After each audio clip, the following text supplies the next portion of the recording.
আর সব থাম্বনেইলে আপনার টেক্সট লেখার দরকার হয় না। যেমন পাশের যে ভিডিওটা আছে ফরিদপুর বিখ্যাত চটপটি, এই চটপটির ভিডিও আমি নিজেও দেখছি।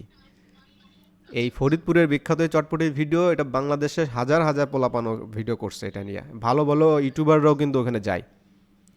তো এইখানে দেখেন কি অবস্থা, 4 মাস আগের ভিডিওটা, জাস্ট এখানে আপনার 46টা ভিউজ হয়েছে। বাট এটা কিন্তু একটা ভাইরাল জায়গা, এবং এখানে ভিডিওটা কিন্তু, তা এখানেও সেম কাহিনী হয়েছে। আপনি চটপটির যে কালারটা এখানে দিছেন, এতটা কালার গ্রেডিং করছেন, ওটার চটপটি মনে হইতেছে না, মনে হইতেছে ওটা ঝালের একটা সামথিং কিছু একটা।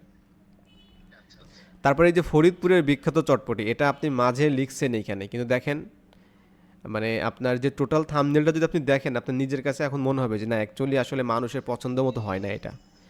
এটা আপনি যখন তৈরি করছেন না, আপনার কাছে মনে হয়েছে যে হ্যাঁ, এটা খুব ভালো কিছু একটা আমি তৈরি করতেছি, কিন্তু অডিয়েন্সের কাছে কিন্তু এটা কেমন হবে এটা কিন্তু আমরা চিন্তা করি না। এটা আমরা নিজেদের সবসময় নিজেদের ওই স্বার্থপরের মতো চিন্তা করি যে হ্যাঁ, এটা খুব ভালো তো করছি আমি, কিন্তু অডিয়েন্সের কথা চিন্তা করতে হবে যে অডিয়েন্স এটা কি নিবে কি নিবে না। তো অডিয়েন্স অ্যাকচুয়ালি এই ধরনের থাম্বনেল দিবেন।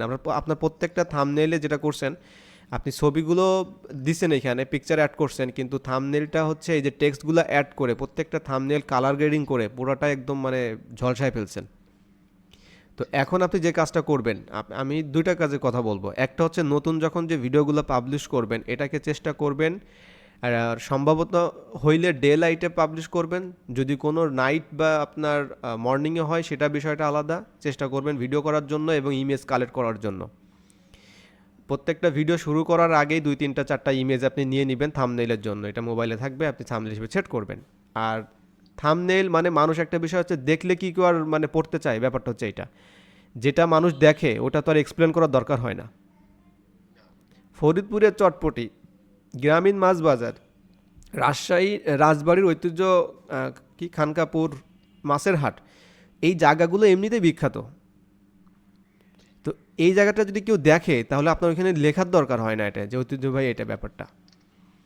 সো এবং সেই ছবিটা এমনভাবে হবে যেন একদম রিয়েলিস্টিক, হ্যাঁ, একদম জীবন্ত একটা ছবি হবে। মানুষ মানে তার ওই স্ক্রল করতে থাকলে সে ভিডিওটা না দেখে সে যাবে না যতক্ষণ দেখবে আর কি।